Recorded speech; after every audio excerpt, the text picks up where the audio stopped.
Alisin na lang ito. Sino ko? Ito. Okay na? Sige.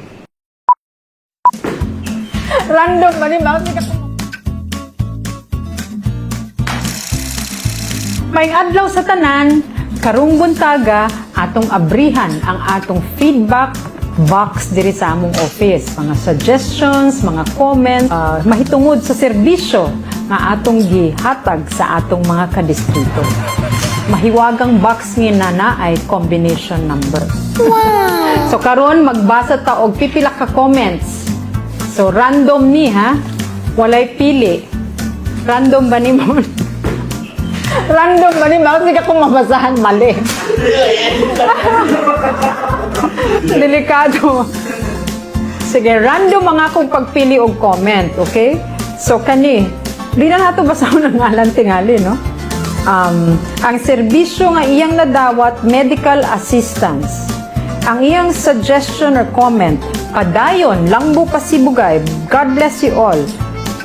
To God be the glory. Wow. So, ang iyang ang reception, maayo kaayo. Pag-asikaso sa staff, maayo kaayo. Kadali sa proseso, dali kaayo. Kalimpyo o kahapsay sa lugar, limpyo kaayo. Perfect 4. Yay! Dapat na kanin.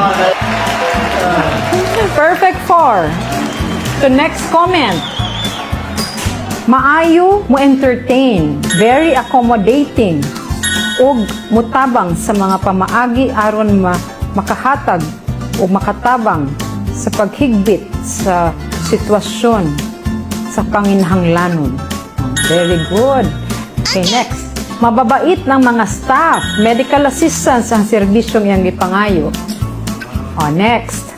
Sama sa amo. Medical assistance gihapon.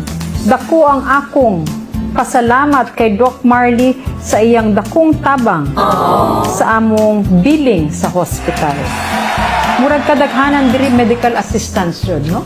Serbisyo ang imong nadawat. 100% nga serbisyo.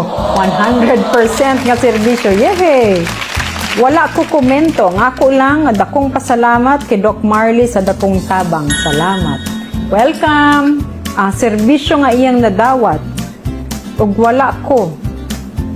Gilingkod-lingkod. Ano? Sa medical, wala siya naglingkod-lingkod. Wala. Pasalamat. Sa taas, sa taas. Wala siya lingkuranan. Gilisod-lisod sa medical assistance. Medical assistance na po. Salamat sa imong tabang, Kong Marley. Unta, mas daghan pa ka matabangan and more blessings. Salamat ug magpadayon tang paningkamot para mas makakuha pa daghan na medical assistance gikan sa national government. Very accommodating. Very good atong mga staff. Very nice service. Salamat kaayo sa mga staff ni Doc Marley. So salamat sa inyong maayong mga comments o puhon basig kumuagi mo diri sa akong opisina makahatag pud more suggestions para mapaayo nato ang atong serbisyo sa katawhan sa Distrito 2. Ayaw kabalaka kay inyong kongresista magpadayon og trabaho sa House of Representatives para makadala og daghang giya diri sa atong distrito. Salamat!